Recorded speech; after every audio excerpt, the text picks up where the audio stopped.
Davey VTV, Davey V with you. This is a story I came across a couple of days ago. I've been busy posting videos of the very disturbing mass shooting at a Rochester, New York park a couple of days ago. But this is a story that I wanted to highlight right here on Davey VTV on the platform and hopefully bring some attention to it. Very disturbing story out of Rochester, New York. A 5-year-old is critically injured in a house fire that police say was intentionally set by individuals, and 2 firefighters were hurt.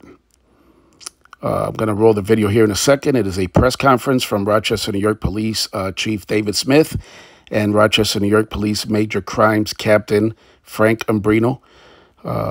As always, thank you for watching Davey VTV. Roll the video. As we stated earlier, 2 a.m. yesterday morning, so this would have been Sunday night.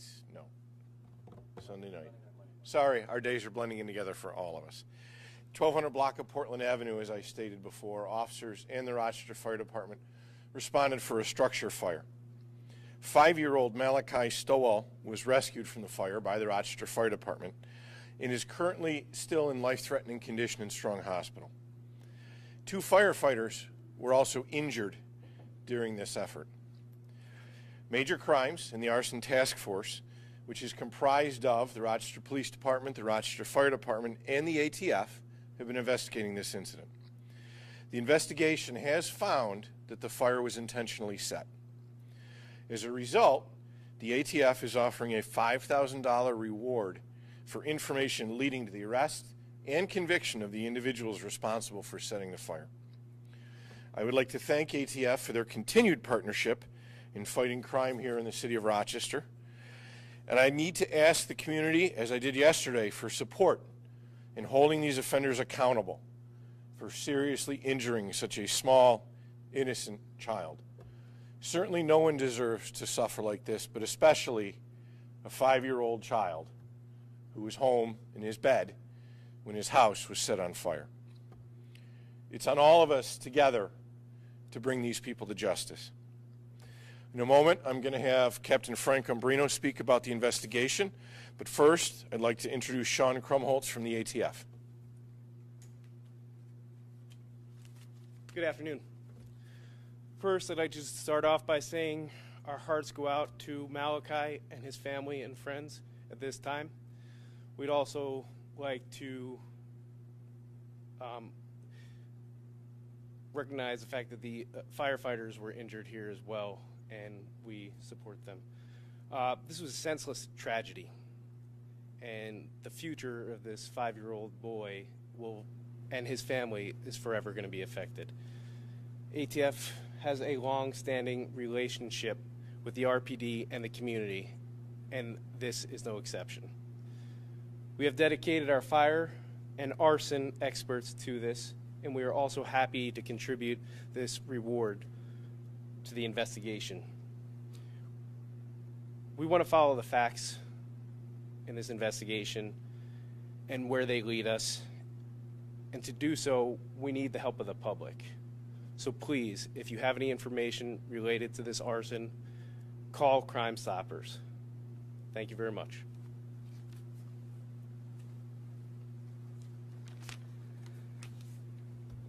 So on July 29th, at about 2 o'clock in the morning, the Rochester Fire Department responded to 1290 Portland Avenue for the reported structure fire. The fire department arrived. They found the duplex engulfed in flames. They received information on the scene that there was at least 1 child trapped inside upstairs. Rochester firefighters entered the burning structure and found 5-year-old Malachi unconscious in his 2nd floor bedroom. He was taken out of the house by firefighters through a 2nd-story window in his bedroom. He was rushed to URMC, where he still is today, fighting for his life.